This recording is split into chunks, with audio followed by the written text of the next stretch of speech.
Con la primera ley biológica entendimos el origen de las enfermedades, o más bien de los programas biológicos con pleno sentido. Este origen es un evento dramático, inesperado y vivido en soledad al que el Dr. Hammer llamó DHS. Con la segunda ley biológica estudiaremos el desarrollo de estos programas. Esta nos habla del carácter bifásico de todas las enfermedades y su enunciado es el siguiente. Toda enfermedad es un programa que tiene dos fases, siempre y cuando se haya alcanzado la solución del conflicto biológico. En otras palabras, esta ley establece que todo programa biológico, al que llamamos SBS, tendrá durante su desarrollo dos etapas muy diferenciadas entre sí, separadas por un evento, la conflictólisis, que representa la solución del conflicto. Si no hay solución del conflicto, el programa no llegará a su fin y se mantendrá en la primera fase. Tanto en la medicina oficial como en otras medicinas más naturales, como la tradicional china, se han clasificado las enfermedades como frías o calientes. Las primeras son aquellas en las que los pacientes presentan la piel y las extremidades frías, además del continuo estrés que se manifiesta en la pérdida de peso y dificultades para dormir. Las calientes, por otro lado, presentan síntomas opuestos: aumento de peso, fiebre, manos calientes, infecciones, sueño y dolores. Con esta ley descubierta por el Dr. Hammer, se ha comprobado que las enfermedades frías y calientes no son enfermedades independientes, sino que corresponden a una de las dos fases de un mismo programa biológico, siendo la fase fría siempre previa a la fase caliente. Veamos el proceso del programa biológico, del SBS, de principio a fin.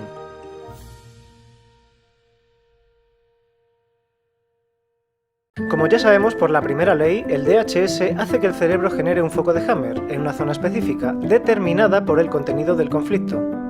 Este foco se mantendrá en el mismo lugar durante las dos fases del programa. Al mismo tiempo, nuestro organismo, de forma automática, capta a través de los 5 sentidos todas las señales y elementos presentes en ese instante. Puede ser cualquier objeto, sonido, persona, animal, aroma u otro elemento que haya estado presente en el DHS y que hace a la persona revivir la situación. A estas señales las denominamos raíles o pistas. Luego pondremos un ejemplo para que se entienda mejor. Ahora sigamos para ir de forma ordenada. En la fase fría, el conflicto biológico se encuentra activo y prevalece la acción del sistema nervioso simpático. A esta fase la llamamos fase de simpaticotonía. Una vez resuelto el conflicto, se pasa a la fase caliente, donde prevalece la acción del sistema nervioso parasimpático. A esta etapa la llamamos fase de vagotonía, debido a que es el nervio vago el que tiene mayor participación durante este periodo. Durante la fase activa o de simpaticotonía hay estrés y manifestaciones biológicas en los órganos involucrados en la respuesta del organismo, para dar solución al conflicto, como son las formaciones de tumores o úlceras dependiendo del programa. La simpaticotonía no cesará mientras no se resuelva el conflicto biológico. Si se mantiene en esta fase, hablamos de conflicto en balance. Cuando se pasa a la fase de vagotonía, también llamada posconflictólisis, PCL, porque sucede después de la solución del conflicto, comienza la reparación de los tejidos donde se formaron tumores o úlceras durante la fase activa.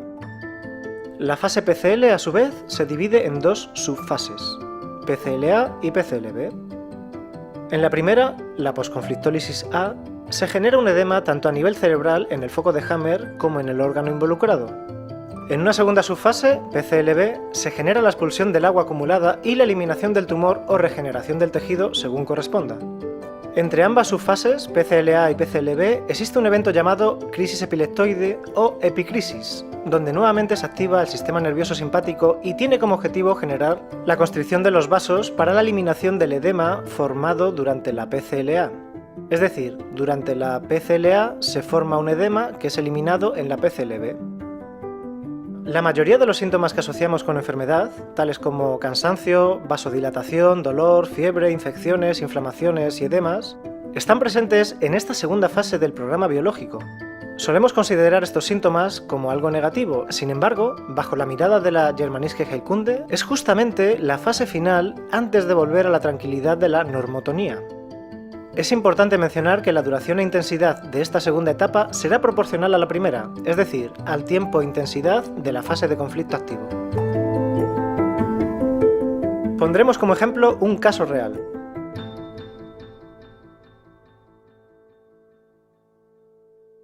Estando tranquilo en su trabajo, llamaron al señor Anderson para darle la noticia de su despido. La noticia provocó un DHS, pues le tomó por sorpresa estando solo y se puso en riesgo su supervivencia. Esto porque el ser humano asocia el trabajo remunerado o la seguridad económica a la supervivencia. En la primera etapa, la de conflicto activo, hubo mucho estrés y se activó el sistema nervioso simpático para dar una respuesta automática. El señor Anderson tuvo preocupación constante en el problema. Comenzó la proliferación celular en la tiroides, formando un tumor para aumentar la producción de hormonas tiroideas y, de ese modo, hacerlo más rápido para encontrar la solución. Perdió el apetito y el sueño, pues necesitaba resolver la situación lo antes posible. Lo que le pasó al señor Anderson y cómo lo vivió fue lo que desencadenó que en él se activara precisamente el SBS de tiroides, que representa un conflicto biológico de atrapar la presa o conseguir el objetivo, en este caso encontrar otro trabajo. Pero esa misma situación pudo activar más de un programa, hipotéticamente hablando, un programa de colon por bocado indigesto con tintes de injusticia o de hígado por un conflicto de carencia o inanición, ya que no habrá sustento para el clan, o de túbulos colectores del riñón por sentimiento de desamparo, o bien una depresión por pérdida territorial, por mencionar algunas posibilidades. Esto dependerá de la percepción y de las circunstancias en que se encuentre la persona respecto de la situación que vive. En el caso del señor Anderson, se había activado un programa de tiroides, glándula que aumentó su función durante la fase activa, presentando hipertiroidismo. La solución para él fue encontrar un nuevo trabajo. Esto lo llevó a la vagotonía, presentando mucho cansancio y disminución temporal de la función de la tiroides. Esto es hipotiroidismo. De esta manera, su cuerpo repara el tejido glandular y repone su función para así volver a la normotonía. La mayoría de las personas recurre al médico cuando se encuentran justamente en la fase de vagotonía, que es cuando ya se ha resuelto el conflicto y solo se debe esperar a que termine el programa. Además, el diagnóstico médico, algunas veces muy desalentador, puede llevar a la persona a recaer en el conflicto, generar nuevos conflictos biológicos o detener el programa en curso, puesto que la mayoría de los tratamientos médicos van orientados a eliminar el síntoma y, en consecuencia, detener o retrasar la sanación y el regreso a la normotonía. En el caso del señor Anderson, su tiroides no funciona, tiene hipotiroidismo y debe tomar medicación de por vida. En estos casos, por desgracia, se suele aplicar una de las más famosas sentencias de Voltaire. Los médicos son aquellas personas que recetan medicinas de las que saben poco para curar enfermedades que no conocen en personas de las cuales no saben nada.